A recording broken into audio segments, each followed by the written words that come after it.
안녕하세요. 원종훈입니다. 주절주절 3탄입니다. 오늘은 겸손에 대해서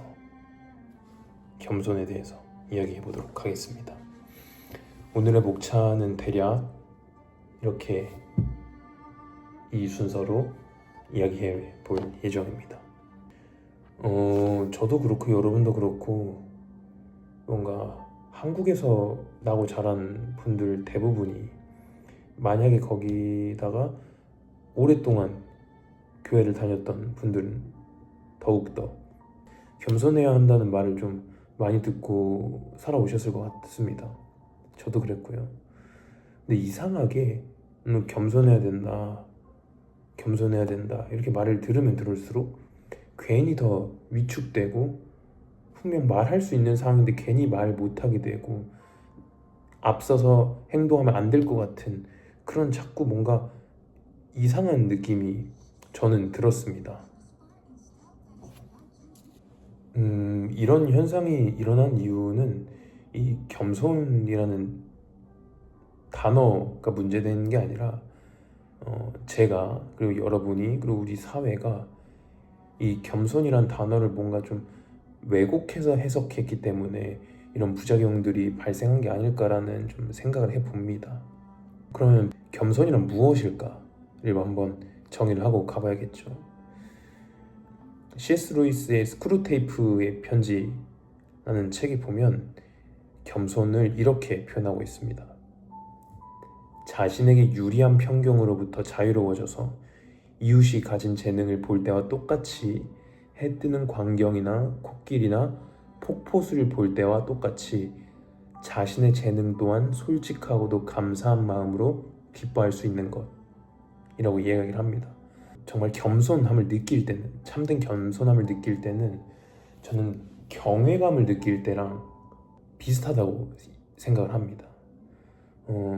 이 문장 C.S. 루이스가 언급한 것처럼 어떤 정말 아름다운 일출을 볼 때, 어마어마한 폭포수를 볼 때 정말 장관이다 라고 표현할 수 있을 만큼의 아름다운 것으로부터 느끼는 그런 경외감을 느꼈을 때 우리는 분석하려고 하지도 않고 판단하려고 하지도 않고 이렇게 압도당하잖아요.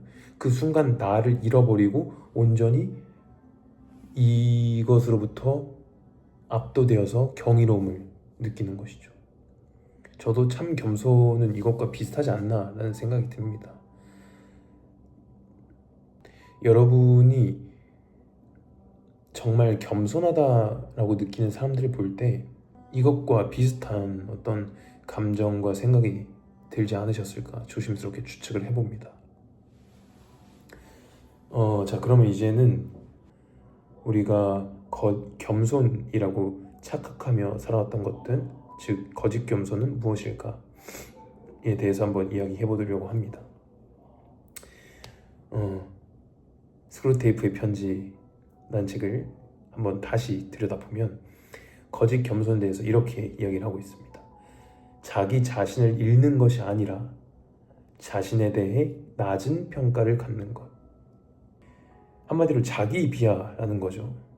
이 자기 비하는 겸손과 자주 혼동되곤 합니다. 저도 그랬었고요.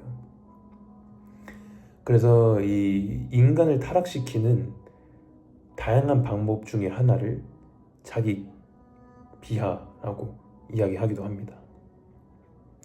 저는 여기에 한 가지 덧붙여서 어떤 낮은 평가뿐만 아니라 높은 평가를 갖는 것도, 자기 자신에 대해서 높은 평가를 갖는 것도 거짓 겸손이라고 생각합니다. 예를 들어서 난 아무것도 아니야, 난 아무것도 못해, 이렇게 낮은 평가가 아닌 이 정도면 나 정도면 훌륭하지 라는 이런 높은 평가, 즉 교만함도 대표적인 거짓 겸손 중에 하나가 아닐까 싶습니다. 그래서 이렇게 자신이 겸손하다고 생각하게 하면서, 즉 이렇게 자신에게 높은 평가를 하면서 나 정도면 겸손한 거지, 나 정도면 괜찮지 라는 이런 생각을 하게 함으로써 교만에 빠뜨린다고 이 책은 이야기를 합니다. 또 이 책에서 참된 겸손의 특징을 또 두 가지 정도 언급하는데요. 첫 번째는 자신만만한 결심들을 하지 않는다. 두 번째는 겸손하다는 인식을 하지 못한다. 이 두 번째는 그래도 바로 들으면 이해가 되는데, 이 첫 번째, 자신만만한 결심들을 하지 않는다, 이것은 과연 무슨 뜻일까? 제가 한번 곰곰이 생각을 해봤습니다. 좀 비교적 초심자 분들한테 해당되는 것 같습니다. 이것은요, 예를 들어 교회라고 해보죠. 막 자기가 예수님을 믿게 된 지 얼마 안 된 사람이 너무 뜨거워서, 흔히 수련회 가면 발생한 현상들이죠. 너무 뜨거워서 이 막 끌어오르는 것을 주체하지 못한 나머지 내가 이 세계를 살려야겠다, 정말 이 죽어가는 한국 교회들을 살려야겠다, 그래서 내가 이걸 할 거다 라면서 막 자신만만하게 내뱉는 거죠. 물론 사명을 갖고 소명을 갖는 것은 굉장히 중요합니다만은, 정말 이런 냉정한 생각과 판단, 그리고 철저한 계획 속에서 갖는 것이 아니라 단순한 감정, 끌어올림에서 나오는 그런 자신만만한 결심들은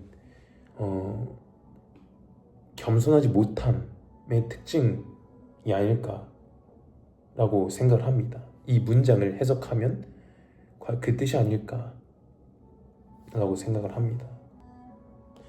잠시 저의 이야기를 좀 해보자면요, 저도 나의 이름이 높아지고 내가 드러날 때 저의 스탠스는 두 가지 중 한 가지였던 것 같습니다. 첫 번째는 자기 비하죠.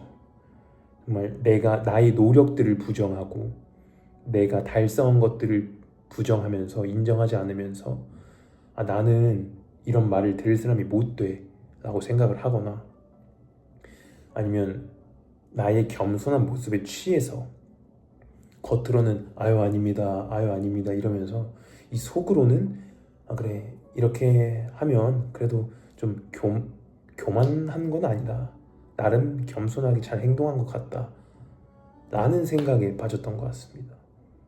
그렇다면 마지막으로 제가 거짓 겸손을 벗어나기 위해 노력했었고 노력하고 노력할 것들에 대해서 짧게 이야기해 보려고 합니다. 일단 첫 번째는 순수히 내 힘으로만 할 수 있는 것이 아무것도 없다는 것을 인정하는 것이 첫 번째라고 생각합니다. 이게 가장 어렵다고 생각해요, 저는. 왜냐하면 이 정말 인정할 수 있게 되려면 내 심연의 끝을 마주하지 않는 이상 이게 안 된다고 생각을 합니다. 저는 정말 감사하게도, 지금은 감사라고 표현을 하지만 그땐 정말 힘들었었는데, 어쨌든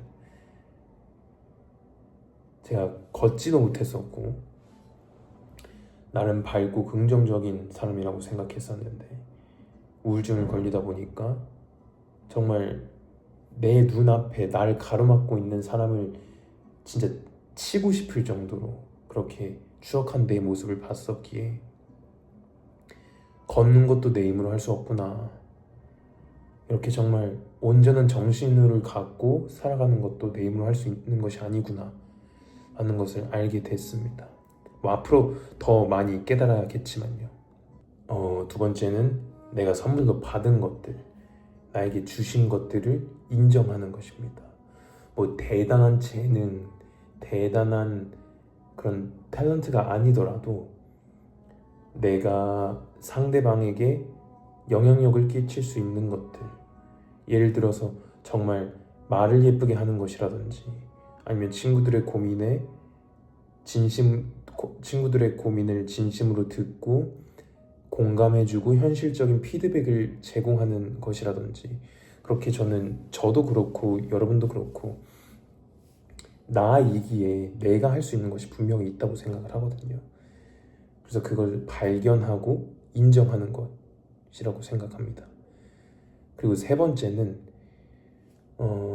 나의 이름이 내가 드러날 순간이 오면 내의 열심을 인정하되 나의 열심만으로 이 자리에 온 것이 아닌 정말 타인의 도움과 주님의 은혜로 여기까지 올 수 있었다는 것을 명확하게 받아들이고 그것을 또 선언하는 것이 또 하나의 훈련이지 않을까 싶습니다.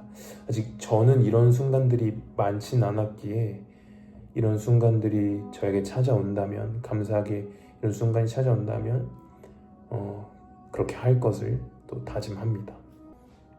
그리고 네 번째는 정말 낮은 곳에서 고생했던 기억을, 혹은 높은 곳에서 내가 교만해서 무너졌던 시기를 잊지 않고 되돌아보는 것도 좋은 훈련의 방법 중 하나라고 생각을 합니다. 벼는 익을수록 고개를 숙인다라는 말이 있듯이 내 이름이 높아질수록, 여러분의 얼굴이 드러날수록 우리 시선은 더욱더 낮은 곳을 향했으면 합니다.